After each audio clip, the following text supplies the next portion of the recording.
Hola Rat Sisters, soy Simón Rat y este es un nuevo episodio de la Ratsistencia. Aunque hay muchas novedades esta semana, quería comentarles principalmente sobre diferentes lecturas, algunas que sí están relacionadas a noticias, otras no, que me encontré en las redes sociales, pero que obviamente afectan a mujeres en el mundo real. Así que sin más preámbulo, empecemos.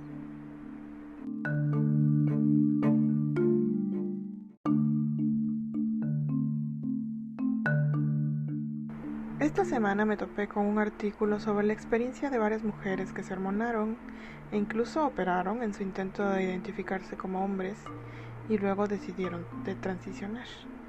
El artículo, publicado en el Times de Londres, ofrece un muy claro panorama de cómo fue que estas mujeres tomaron la decisión primero de transicionar y luego, cuando vieron que en realidad les ofrecieron una salida fácil, con muy poco análisis de sus casos particulares, decidieron parar el proceso hasta donde habían llegado. Algunos testimonios son demoledores.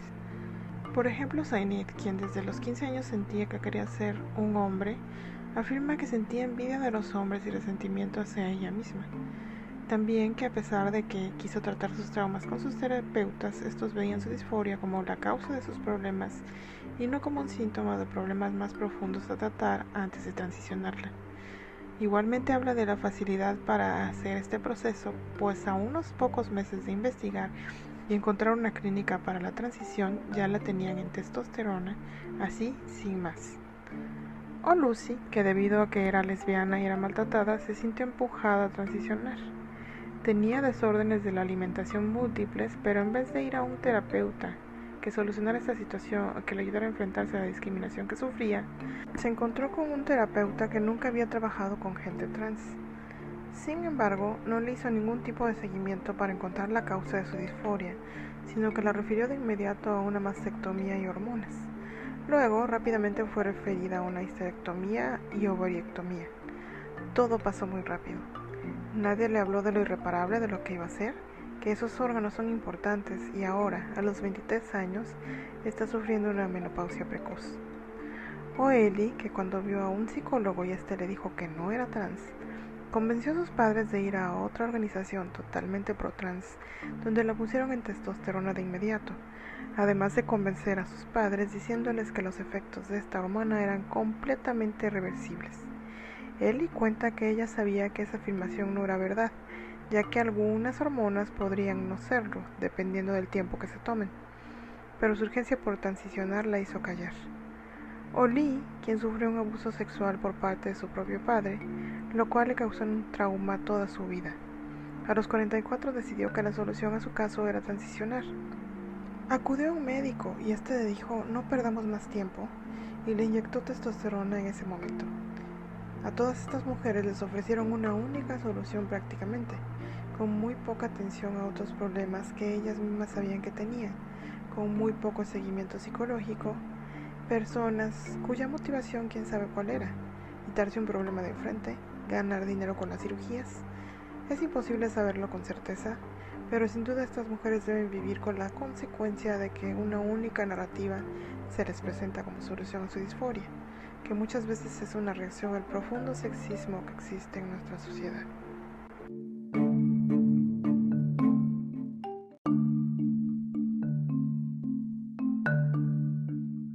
En otras cosas, la semana pasada en Twitter se generó una polémica respecto a una cuenta que fue reportada y expulsada de la red social debido a que usó las palabras "Only females have cervical cancer", es decir, solo las hembras pueden tener cáncer cervical. La persona que compartió el aviso de expulsión al parecer quiso apelar la decisión de Twitter que calificaba el tweet como lenguaje de odio. Sin embargo, la red social no cambió su decisión. Esto causó que la persona expusiera su expulsión en público, lo cual generó una protesta en el mismo Twitter usando las palabras originales como etiqueta o hashtag. La protesta se convirtió en trending topic, se mantuvo un buen rato y puso de relieve que las políticas de Twitter para determinar qué es discurso de odio se han vuelto realmente draconianas hacia las mujeres, al grado de no poder mencionar un tema de salud que específicamente tiene que ver con las mujeres sin que sea calificado como odio. Y no es la única red social donde está pasando esto, como ya saben. En Twitter, Reddit, Facebook en general, en estas redes sociales creadas y administradas por hombres blancos woke, así son las cosas. Es un ambiente hostil y misógino en el que las mujeres debemos de tomar toda una serie de precauciones para evitar a los acosadores violentos y ahora a los censuradores, todo por el hecho de ser mujeres.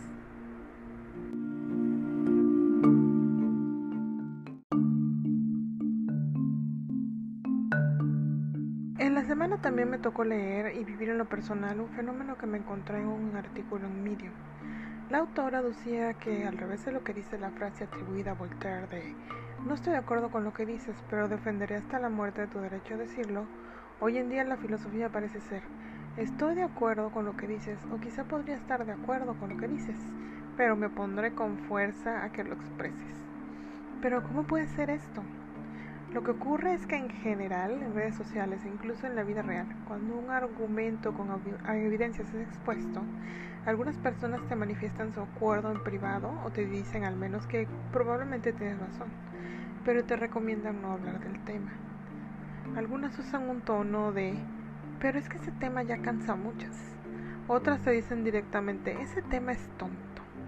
O incluso "quizá tengas razón, pero te calificarán de X, ¿para qué hablar?". Al parecer lo más importante es censurar que hables ante el posible miedo de ser asociadas con una persona tan extremista como tú. Esto sucede en todos los temas que tengan que ver con feminismo y últimamente, como muchos sabemos, la defensa de los derechos más básicos de las mujeres, por sobre los cuales muchos están queriendo pasar para conseguir sus deseos. Algunas de esas personas lo hacen porque verdaderamente creen que el hecho de que las mujeres quieran sentirse seguras teniendo espacios exclusivos es discriminación e incluso opresión hacia grupos minoritarios. Sin embargo, se les olvida que la opresión real la sufrieron las mujeres. Una vez que las mujeres lograron salir a la esfera pública, ocurrió una lucha de años para tener lugares propios y seguros, aparte de los hombres, donde vestirse, ir al baño, entre otros. Porque aunque sabemos que no todos los hombres son depredadores, también sabemos que según las estadísticas la mayoría de los depredadores son hombres. Y esto incluso ocurre actualmente.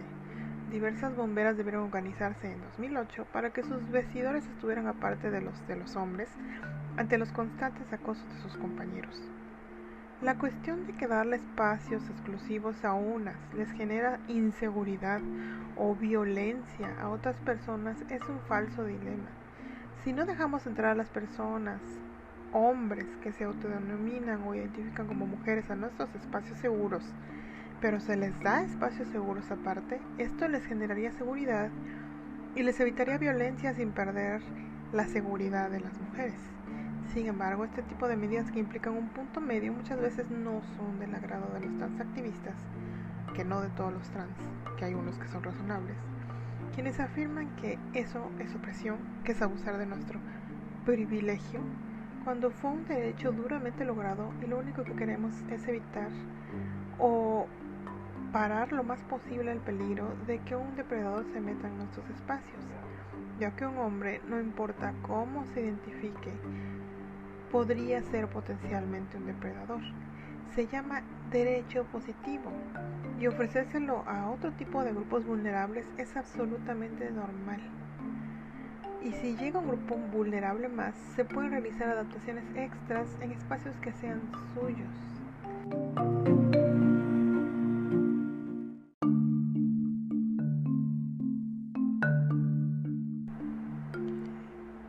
Por último, esta semana tuvimos 2 escándalos en México debido a que las autoridades decidieron inicialmente cancelar los apoyos para mantener el presupuesto para la llamada alerta de género en los 5 estados con más denuncias de violencia hacia las mujeres.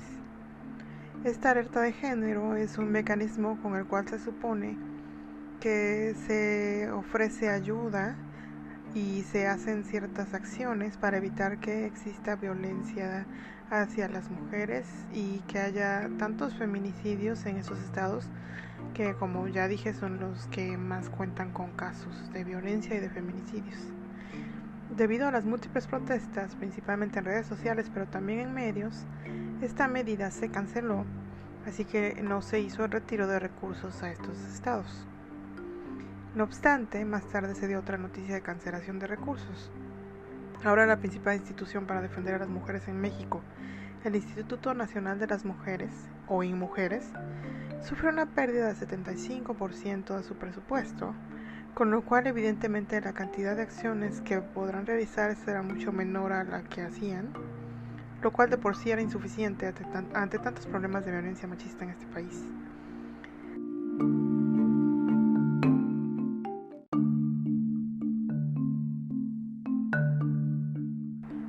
Y pues eso es todo por hoy en La Resistencia.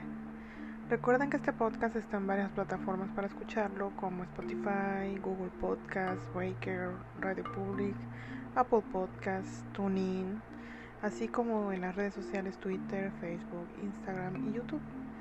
Si les gusta lo que escucharon, no duden en seguirnos en esas redes sociales, dejarnos un comentario ahí, dejarnos un audio en Anchor, que es otra de las plataformas donde estamos, calificar de manera positiva en alguna de las plataformas de podcast, bueno, ya saben. También si quieren que se hable de un tema, con gusto lo comentamos, nada más sugiéranlo en cualquiera de esos lugares. Y pues aquí nos escuchamos la próxima semana. Hasta luego, Rat Sisters.